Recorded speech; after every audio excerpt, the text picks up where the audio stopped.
CMO కూడా మొన్న ఏదో ప్రైవేట్ పరం చేశారంట. ఇంకేం ఉండదు, అందరికి ప్రైవేట్ వాళ్ళకి అప్పచెప్పడం, కమిషన్ ఇస్తే కమిషన్ తీసుకోవడం, హాయిగా ఉంటాం. ఇది పద్ధతిలో నడుస్తూ ఉంది. నేను మరొకసారి చెప్పదలుచుకున్నది ఏమిటంటే, గోదావరి బనకచర్ల అనుసంధానం అనేది జగన్మోహన్ రెడ్డి గారి టైంలో జరిగినటువంటి ఆలోచన. అది కార్యరూపం దాల్చలేదు. చంద్రబాబు నాయుడు గారు వచ్చి ఇది నా ఆలోచనే, కార్యరూపం కూడా జరిగిపోతుంది అంటున్నాడు, సంతోషం. కానీ ప్రైవేటు వాళ్ళకి అమ్మేసే కార్యక్రమాలు మాత్రం మంచిది కాదు. రైతులు చాలా ఇబ్బంది పడేటువంటి పరిస్థితి ఉంటుంది. వారి చేతుల్లో ప్రైవేటు రంగంలో ఈ కాలువలు అన్నీ పెట్టేటటువంటి కార్యక్రమం, నీటి ప్రాజెక్టులను ప్రైవేటు రంగం కోసం ఇవ్వటం అంటే నేను ఇంతవరకు ఎక్కడ వినలా. మరి ప్రపంచంలో ఎక్కడ జరిగిందో తెలియదు, కానీ భారతదేశంలో ఎక్కడ జరగలే. పోలవరం నువ్వు కట్టుకోమని ఎవరికైనా కాంట్రాక్టర్కి ఇచ్చే సరిపోయింది. మెగావాళ్ళు కట్టుకోండి, పోలవరం మీరు వసూలు చేసుకుంటే ఏమైంది? నాగార్జున సాగర్, శ్రీశైలం ఇవన్నీ చంద్రబాబు నాయుడు గారు అప్పుడు లేడు, కానీ ఇవన్నీ ఎప్పుడో ప్రైవేట్ వాళ్ళకి అమ్మేసేవాడు.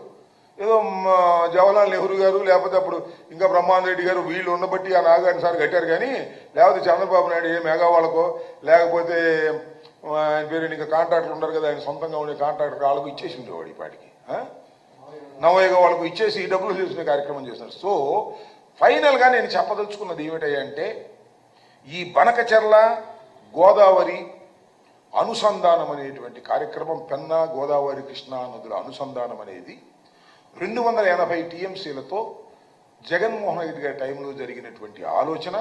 ఆ ఆలోచనని తన సొంత ఆలోచనగా చెప్పుకుని ఏదో ప్రగల్భాలు పలుకుతున్నటువంటి పరిస్థితికి చంద్రబాబు నాయుడు గారు వచ్చారనే విషయాన్ని ప్రజలు గమనించాలని, వ్యవసాయ నిపుణులు, నీటిపారుదల శాఖ మీద అవగాహన ఉన్నవాళ్ళు దీన్ని గమనించాలని ఈ సందర్భంగా నేను చెప్పదలుచుకున్నాను.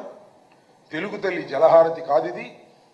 చంద్రబాబు నాయుడు గారు హారతి ఇచ్చేటటువంటి కార్యక్రమం చేస్తున్నారు. ఇలాంటి దుర్మార్గమైనటువంటి సాంప్రదాయాలను ఆయన తీసుకురావడం చాలా బాధాకరమని కూడా ఈ సందర్భంగా నేను చెప్పదలుచుకున్నాను.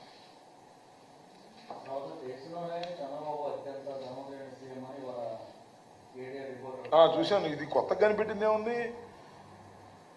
పూర్వం ఉండేది, మేము ఎమ్మెల్యేలు ఉన్నప్పుడు, ఆయన ముఖ్యమంత్రి అయినప్పుడు 2 ఎకరాలు ఆయన ఎక్కడ దాకా వెళ్ళాడని. అందువల్ల చంద్రబాబు నాయుడు గారు కొత్తగా ధనవంతుడు కాదు, ఇప్పుడు కొత్తగా కనిపెట్టారు కొన్ని సంస్థలు. చంద్రబాబు నాయుడు గారు అందరి ముఖ్యమంత్రులకు అత్యంత ధనవంతుడు, అతి సునాయాసంగా డబ్బులు సంపాదించినటువంటి వ్యక్తి. 2 ఎకరాల నుంచి 2,000 కోట్ల వరకు వెళ్ళిపోయాడనేటువంటి మాట ఉండేది. ఆ మధ్యన ఆదాయానికి మించిన ఆస్తుల కేసులు ఆయన మీద పడితే ఆయన వాటిని నైస్గా తప్పుకుని వాటిని ఏదో మేనేజ్ చేసుకున్నటువంటి సందర్భాలు కూడా మనం చూస్తూ ఉన్నాం. ఓకే,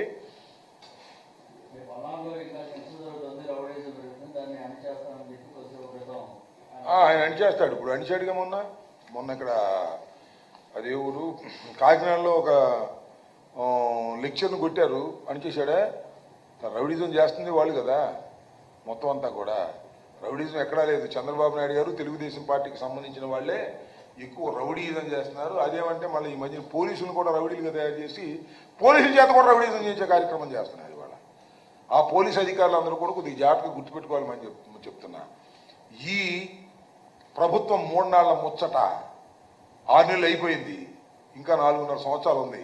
ఇప్పటికే డౌన్ఫాల్ అయిపోయింది. గుర్తుపెట్టుకోండి, అధిక ధరలు, అన్యాయంగా వసూళ్లు, అన్యాయంగా పన్నుల భారంతో ప్రజలు విసిగెత్తున్నారు. మొన్న మీరు చూశారు కదా, విద్యుత్ సమ్మెకు ఎంత పెద్ద ఎత్తున వైఎస్ఆర్ కాంగ్రెస్ పార్టీకి ప్రజలు సపోర్ట్ చేశారో.